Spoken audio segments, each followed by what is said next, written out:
Ladies and gentlemen, well, thank you once again for tuning in to another episode of the Generation Wrestling Podcast. As always, is yours truly, the 28-year-old piece of go to franchise, aka the showstopper, better known as the GOW's Resident Tribal Chief.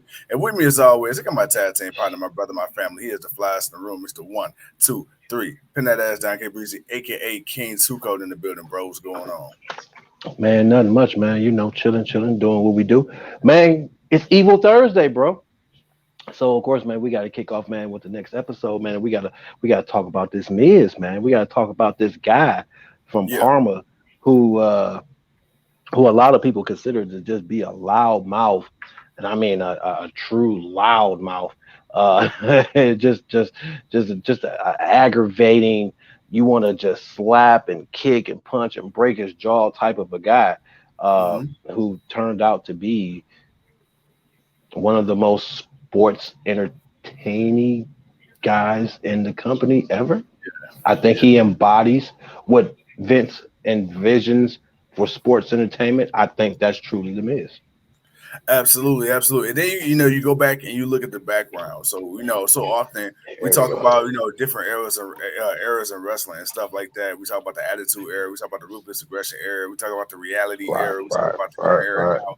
And when you look at somebody, we talk about the greatest to never win championships, right? Or win that championship. You talk about Roddy Piper. You talk about Jake Roberts. You talk about Scott Hall. But then you talk about guys who, despite their accolades time and time again, the first ever two-time Grand Slam champion, the Miz. We talk about a guy who got kicked out of locker rooms. We talk about a guy, a Mr. Money in the Bank winner. We talk about a guy who came off of a reality TV show and has essentially worked his way into becoming a future first ballot Hall of Famer. And yet still, still, some way, somehow, this guy is still overlooked and underrated. So I want to ask you this. I want to start things off by saying, do we think, I'm going to give you my personal opinion, and then I want to know what you think.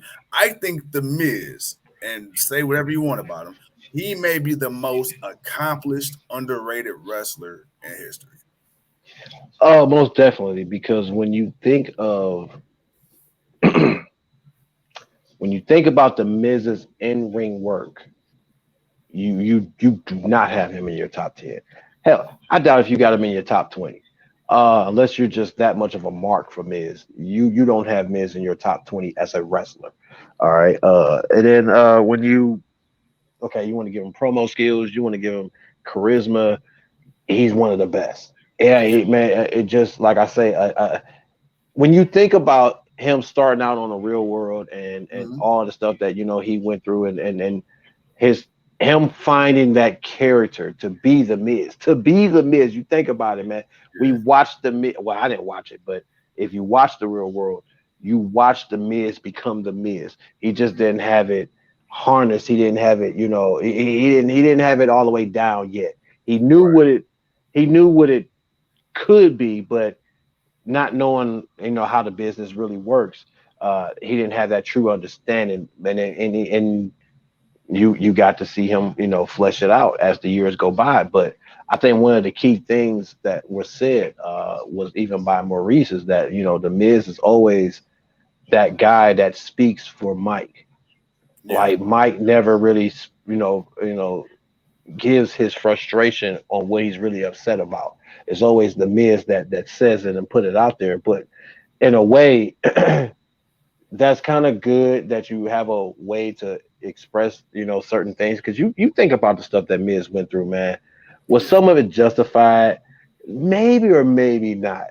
I putting chicken like I heard of that. I remember when they talked about that, man. Like when they revealed that it was they said he was in there eating and he got crumbs all over everyone's bags.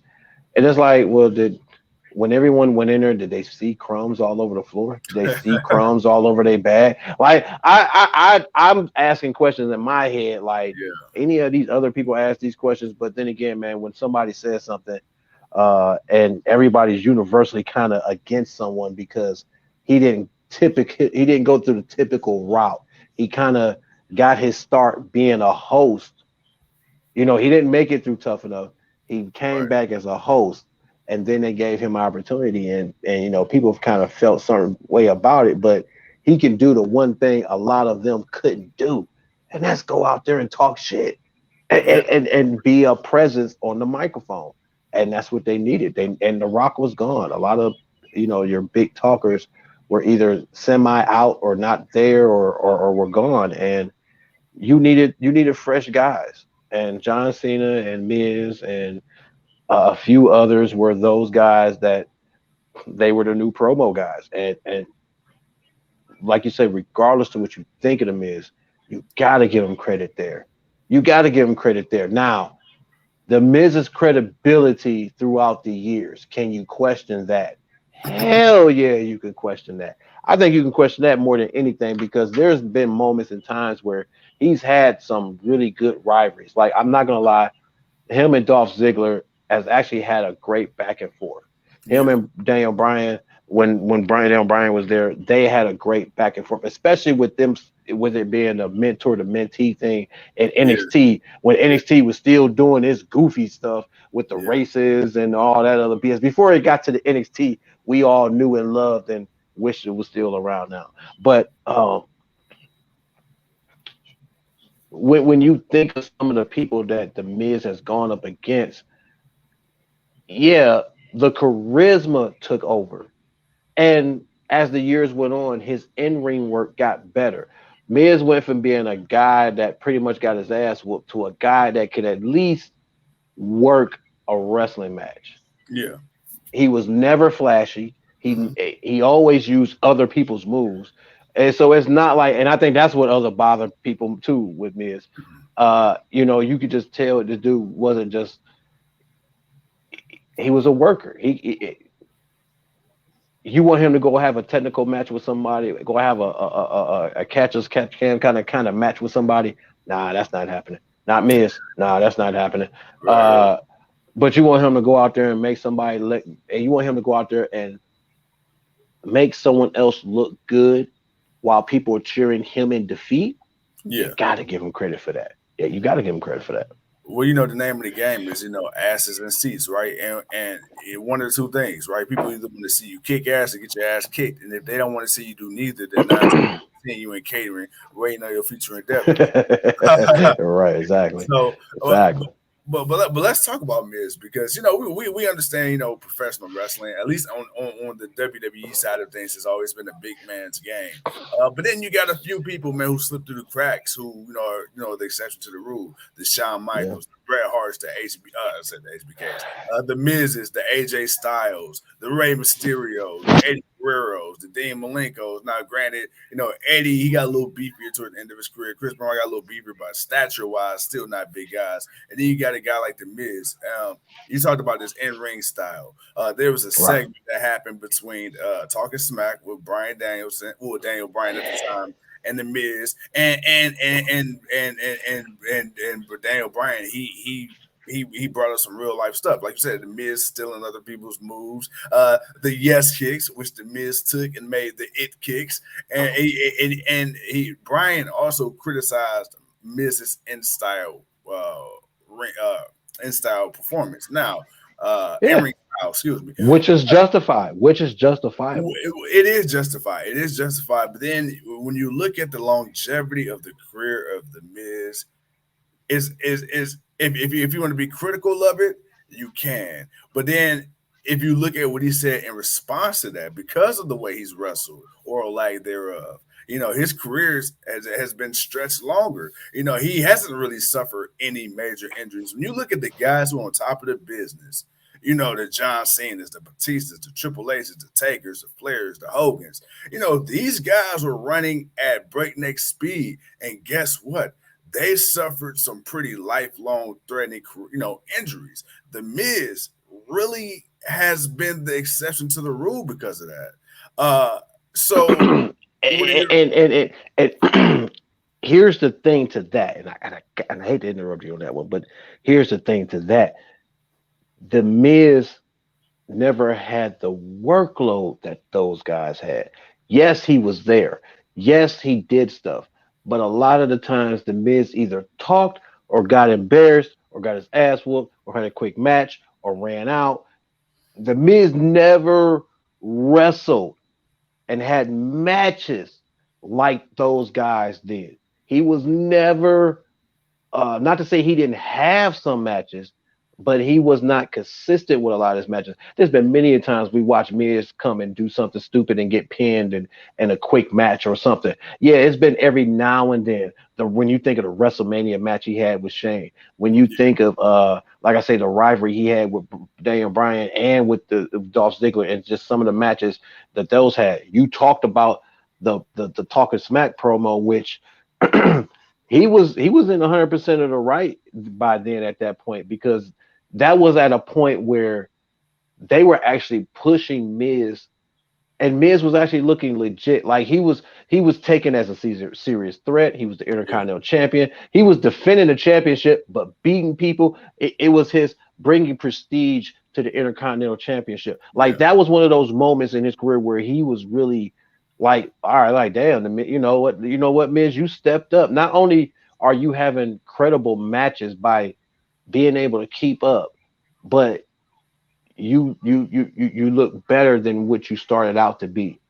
Like you've gotten to a point where you got a nice work pace that works with everybody, and no matter what happens, no matter how good the other person looks, if yeah. no matter how it goes, it looks good. It's a doable match. The people are invested.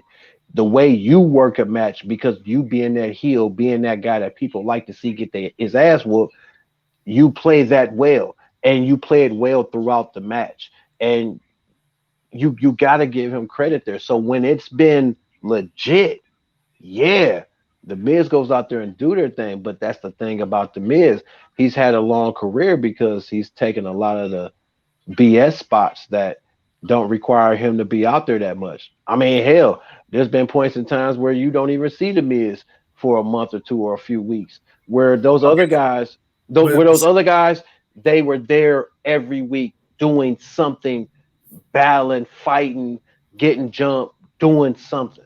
well, okay. See. Now I got to rebuttal for that. Who would have thought, man? Hey, this would have been a plaintiff versus defendant case against the Miz. Okay, so when you say, And I told you that before we started, I said, man, we're gonna go back and forth because I know it's but gonna be a lot of shit to say. when you say that about the Miz, him not being on screen, think about it now. He's doing movies. He's doing all these.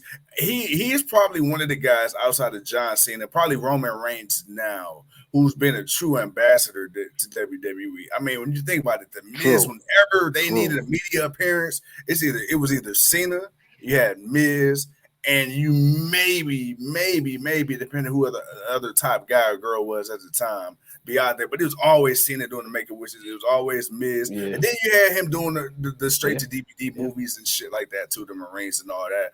But so my thing is, even when he's not in the ring, he's always been out hustling for the company. And that's the thing too. When you look at Miz's character, right? Even going back to the ECW days with the stupid fedora with the bandana underneath and the shorts. Oh my god! And then you see the transition when you get to like the mid 2010s, and then he starts coming.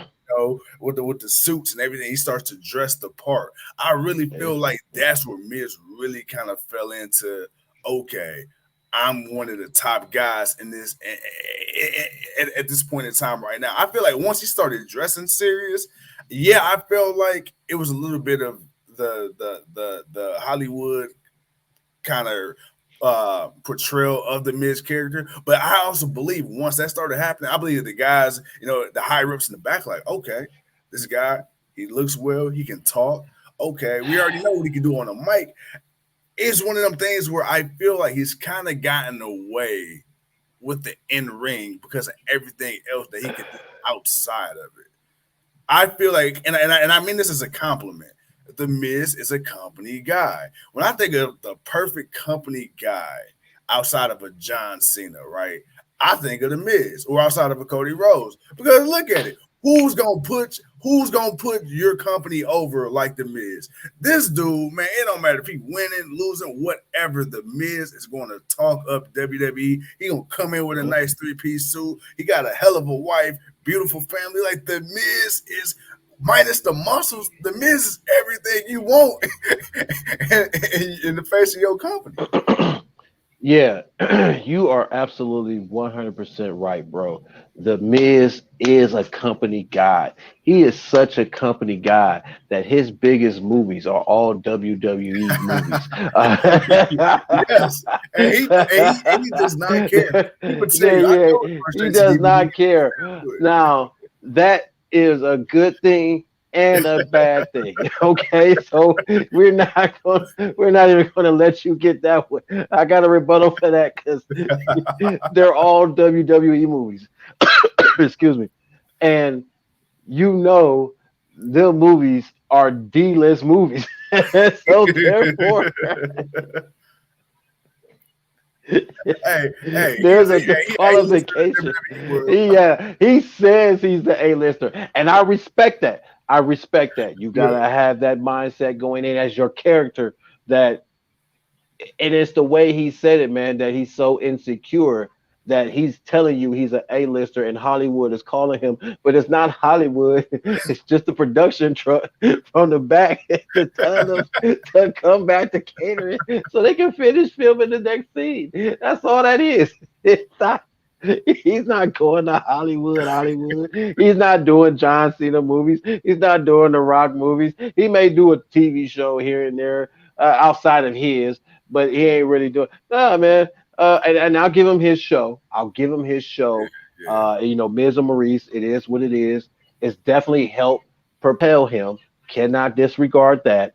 That's Mhm. probably about the most original thing that's really got him more over than any of them goddamn Marine movies that you try to act like he's doing big movie shit. He ain't doing big movie shit. He's doing Marine, and they're Hey all man, done by WWE, and hey they're all look, crap. look Okay, they're here, crap. look here, Okay, they're look here. crap. I feel They're hey, crap. I feel like those movies are good to be filmed all in 30 days, okay? Yeah, 30. Ah man, no man. I am not. You do not get a pass on the movie part. That does not. It does not translate. But being on the real world got him an audience that Yeah. no other wrestler could have. Hmm. Cannot disregard that because of that audience and a lot of that audience probably being wrestling fans transitioned over. Yeah. So he had lightning in a bottle. He figured out a way to maneuver through the game through no matter what they did to him or against him or lied on him about or what he might have actually did to deserve it. Um, you got to give him his due throughout the years. But that's also, and that's why I say, yeah, you're right. He's been the ultimate company guy. He's the guy that go out there and do all the stuff that no one else would do because they realize how much it would hurt their credibility. And that's been the problem with the Miz. Yes, you can say he's won United States and Intercontinental and he's been the only one around, but that's also partly due to the way they've been, or should I say, the lack of producing new stars. That's not necessarily to say that the Miz is on top in the prime of all the best talent there, and he's at the top of that. Nah, Miz would be where he is in the top 50, but because of the lack of star power that WWE had, even when he won the WWE Championship, you still had I think CM Punk around that time. No, Yeah. no, I want to say CM Punk. I think you did, but you still had some wrestlers. But I mean, until Seth Rollins and them started taking over, and then once they took over, he wasn't doing much. Like I say, he would have a rivalry for a minute, but then he go back to being the jokey Miz, the comic relief, and yeah, he was entertaining. I give him that aspect, but the whole two-time Grand Slam champion, like no, bruh. You're not a two-time Grand Slam champion. You won a champion. You won every day. You ain't win the World Heavyweight Championship. You won you won the same WWE Championship twice. You won the Intercontinental like 8 times. You won the United States a couple of times, and you won the tag team multiple times. You're no different than anybody else. The narrative, I give them credit for pushing the narrative because people bought into it. But when you really think about it, dude, once you're a Grand Slam champion, that means you won the top championship, which is the WWE champion. You won the mid card titles, which for the length of his career have been the Intercontinental in the United States. There was no other mid card championship. You won the tag team championships. All right. It don't matter if it's Raw or SmackDown. There's still the tag. Even before it was Raw and SmackDown, when it was just one show, you still were. You were the undisputed tag team champions. You already won both shows. With the Big Show. No, man. I nitpick with certain stuff, but I give him credit when credit is due, man. He finds a way to take things and use it to his advantage, and you got to give him credit for that. But let's be real, Miz is not a top 20 wrestler, but he's a top 20 entertainer. He's a top 10 entertainer. He's a top 10 promo guy. I will. You put a microphone in his hand, let him go out there and give him 20 minutes. He'll have the crowd booing at him. He'll have people ready to whoop his ass. He'll say something to offend somebody for them to come out and smack him in the face and the crowd to cheer and want to see him whoop. He'll do that. He will most certainly do that. And he'll work the match where the guy looks as credible as you want him to be, and yet the Miz will do what heels do best: piss off the fans. It's like a catch-22 with him as far as what you want to give him, and being honest and fair is just looking at it. But overall, if I got to go with now, if I got to go with who's in WWE now, I got to put the Miz in the top 10. I ain't got no choice. There ain't really a whole lot of people. It's like 5 people that's really credible. Everyone else has just been there. So it's like the Miz kind of falls in by default. Right. And so, but he's there. He's there, but he's always in the conversation. When they make it credible, when they actually give him something that's credible, like the Dolph Ziggler, like, those, that type of heat, that type of seriousness, when he's not being goofy, he's being that asshole that will piss you off and outthink you. I can respect that Miz. I can always respect that Miz, but when we get the guy that's just been kind of the goofy guy making videos, ho ho, hey hey, and all this other crap, I don't care for him. But you know what?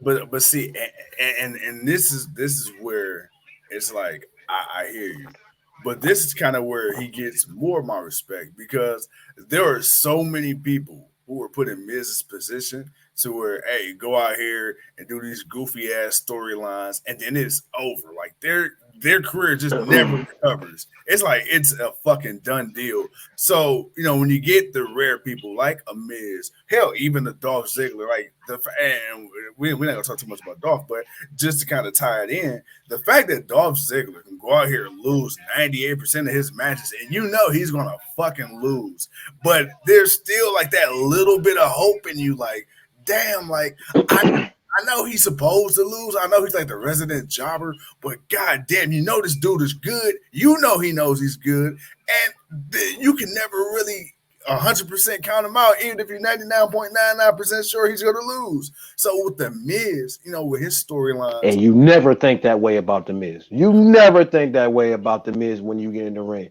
And like I say, he's a great worker, but you never think that way about him. Not like that as a wrestler. But see, the Miz is like one of those multi-purpose tools, right? Because I feel like the Miz is somebody, you want to bring a hot up-and-coming guy in, the Miz. You need a reliable person to carry a feud with a certain veteran, the Miz. Cody Rhodes, like a lot of people didn't like the fact that Cody Rhodes' first match back to WWE was against the Miz. I'm going to be honest with you. I thought it was the perfect person for him to go back. It was the second match back. His first match was Seth Rollins, ladies and gentlemen. I'm talking about on just regular TV. But like you know, He a lot of fought people, MJF's better version of him, or as some people would say. yeah, I people think like that's really what pissed rubs some about that. people. But I'm like, I thought the Miz was the perfect person because the Miz is somebody who's not. He's not somebody where it's like, okay, if Cody beats him off the rip, it's impossible. It ain't like Cody came back and beat Prime Goldberg. But at the end of the day, the Miz is somebody who's credible enough. The Miz is somebody who's been in the game just as long, if not longer. He's won every championship there is to win, and he's still performing at a high level. It's a bigger deal if the Miz beat Cody Rhodes than Cody Absolutely. Rhodes. It's like people expected Cody to beat the Miz. That's Yeah. how people look at the Miz. But if the Miz wins, it's like, oh shit, damn, he lost to the Miz.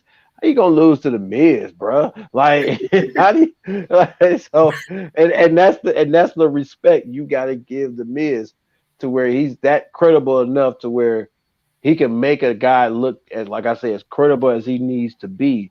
And but if he beats you, it's like, yo, you lost to the Miz, bro. You suck. like, dude, you are terrible, man. You hey, go back to where you came from, dude. You are not that good, dude. The Miz, man, come on now, man. Miz, the Miz. Oh shit. I mean, But if so you it's carry crazy. unless you carry a cross, then you're going up against Jeff Hardy, man. That's what Yo, boy. Oh man, hey, Jeff Hardy had like a 2-year loser streak since coming back, and then carrying across the NXT champion come up, and then you lose. And I believe it's man. via the infamous roll up, if I remember correctly. Oh my God, it was. It was the unbeatable, unstoppable, the roll up, man. The The schoolboy roll up. the fact that people are kicking out of super kicks left and right, but you can't kick out of a roll up, Roll up. disrespect. Disrespect. The roll. Hey, And, now this is some shit that make me motherfuckers go wrestling fake. oh man, like really? Really? Like, man, I just watched this dude destroy a whole division. He come up here and he can't beat Jeff Hardy in a couple of minutes on a roll. Yeah, that was terrible, man. But the Miz is the opposite of that. It's you lose to the Miz, it's like, oh damn, you must really suck. So I guess it's the same. Because Cross ain't never recovered from that. He never recovered from it. Matter of fact, they made him worse each week after that.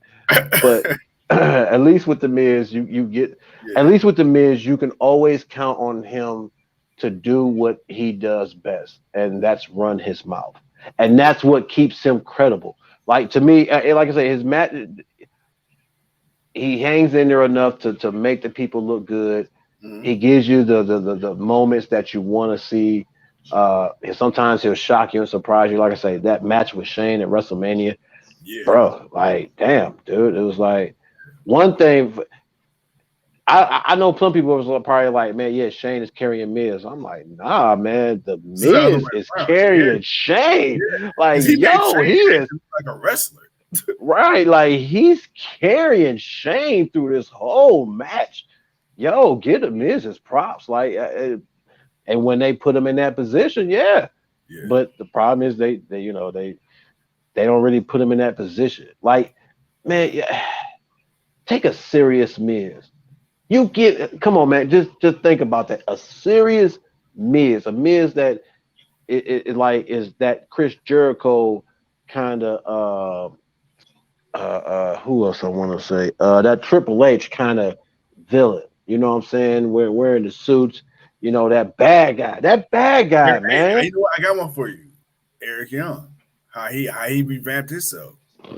Excuse me, as in World Elite for TNA or Impact or whatever. Yeah. He was goofy and he became serious. Now Eric Young is like a fucking threat, but he wouldn't believe and that. Was having and was cheating his ass off but was credible. Eric Young's a different type of wrestler. The Miz ain't the wrestler of Eric Young, but give me a serious Miz, man. One good for a year, not just for a moment. Give me like it gotta last a while. Like he's gotta really like he kind of needs that not so much a JBL kind of run, but if he ever had a JBL run, I think there'd be a lot more respect on his name. Oh yeah. Because JBL was that kind of dude, but you know he always found a way to screw you out and win. But He had his moments of being funny, but he had his moments of being the wrestling guy on the microphone and talking shit. And the Miz can do that. So, that's just my point of view. How JBL got the cabinet, the Michigan had the paparazzi. Man, oh my God, he could, man. He could.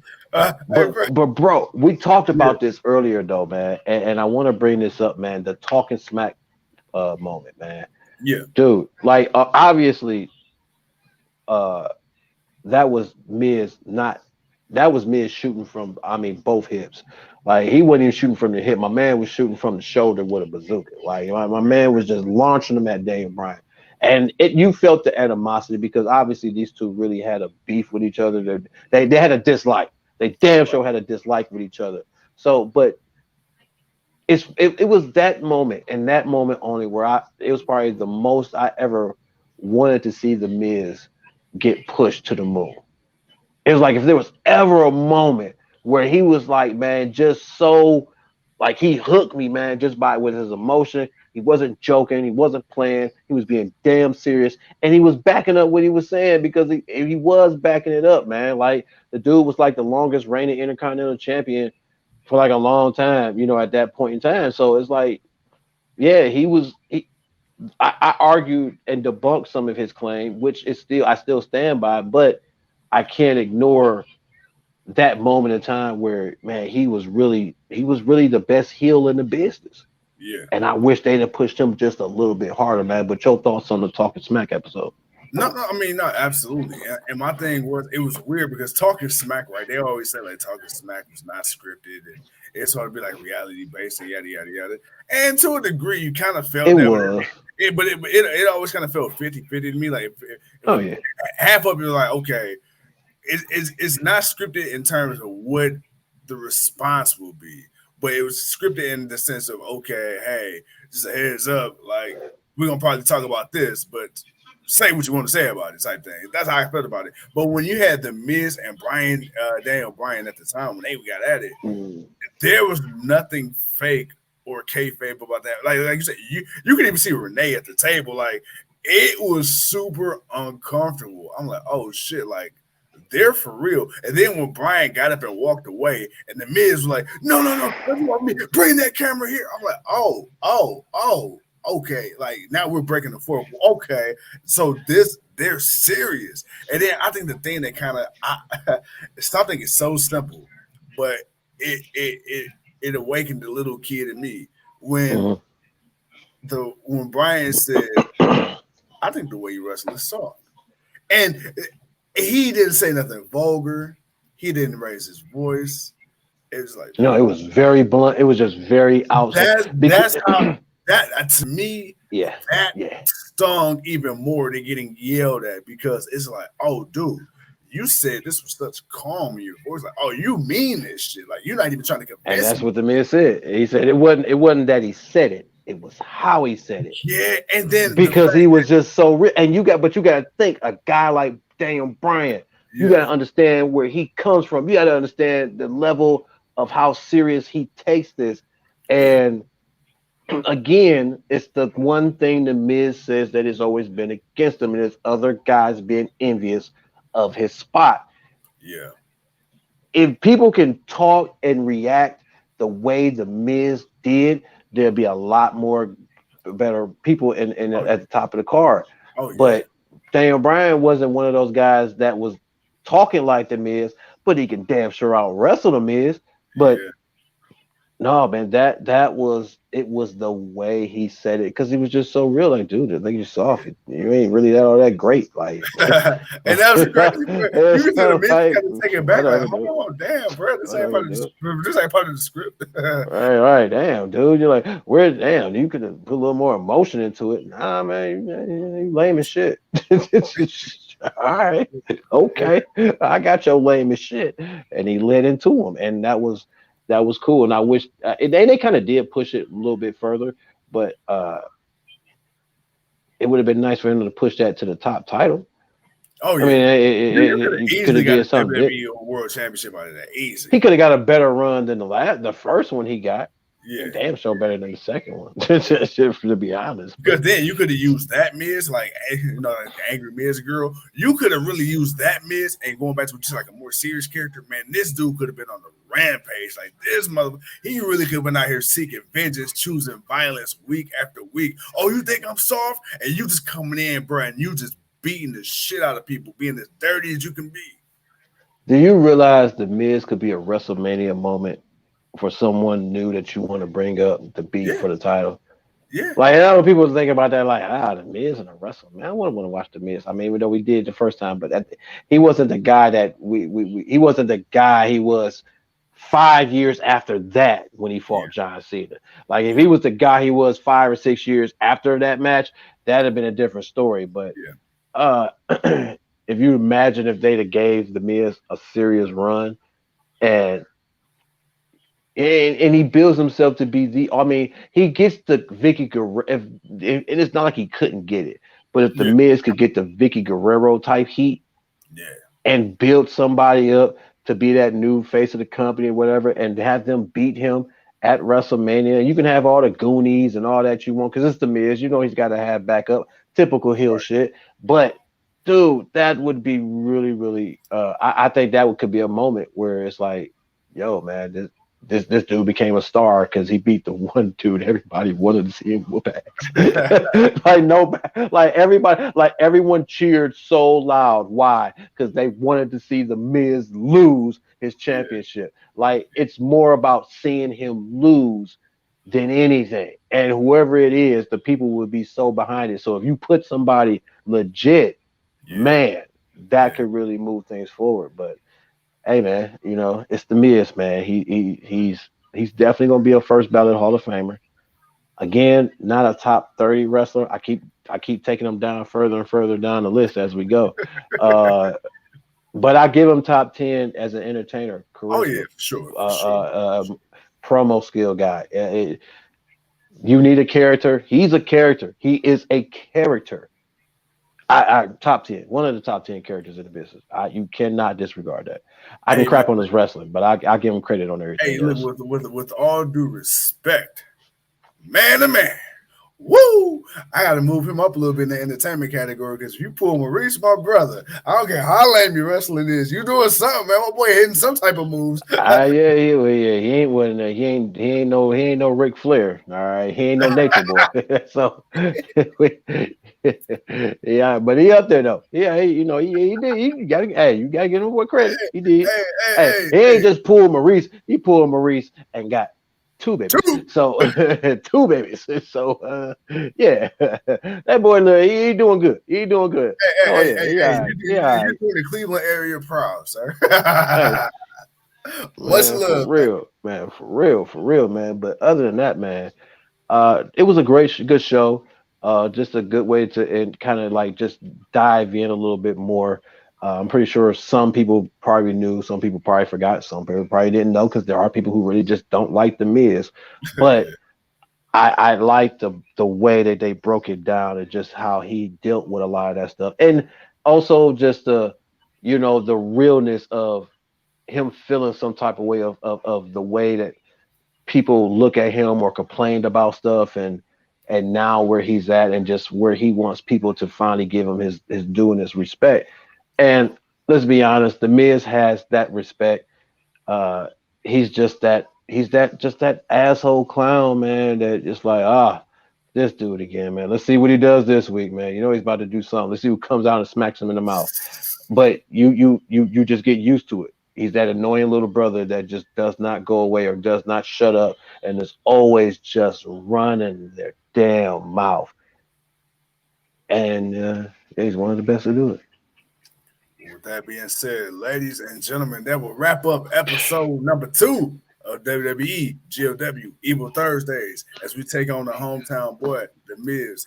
Ladies and gentlemen, tomorrow we are coming to you live and direct with a special episode of AEW Rampage as we go on what, let's see, Rampage at 7 o'clock Seven, tomorrow. 7 o'clock, Then we got SmackDown at 8 tomorrow. So, man. too cold tonight. We're going to figure out the logistics of the recording schedule for that. But we will be here because we ain't missing AEW for the world, baby. And speaking of AEW, on Saturday, we got Battle of the Belts. So we right back at it because it's a 4-day extravaganza. But ladies and gentlemen, as always, it's an honor and a privilege. It's yours truly, the 28-year-old. What's up? Next week's Evil Thursday. I know you want to do the introduction for it. Don't act like you don't want to put it out there because you know you want to get yourself ready. A whole show. Ladies and gentlemen, I'm saying this because I want to get you prepared for what's gonna happen next Thursday. All right. So if you've been a long time fan or you just got on here or if you've been on here long enough to know how this man Sasha Banks is, then you know what the next episode is that we got to talk about. Yeah. So you can best believe he gonna try to do it all night. So I'm just letting you know now. Next week, Evil Thursdays, the boss herself, Sasha Banks. Yeah. Man. So I just wanted to pre-warn the people before we got out of here. I know we're not gonna really talk about it tomorrow or Saturday, but since this is the platform for it. Right. Just prepare yourselves, all right, folks. Sasha Banks next week. Prepare yourselves because the franchise. Hey, WWE might as well cut me a check because we about to do a documentary. bro, I'm telling you. So, yeah, just to give y'all a little fair warning, man. But yes, now, my good sir, now that I've did my due diligence and warned the people, please send us on, man. Man, you know me so well. Ladies and gentlemen, thank you once again for tuning in to another episode of the Generation Wrestling Podcast. It's yours truly, the 28-year-old piece of gold. He's too cold. And until tomorrow, we'll see you when we see you. Peace.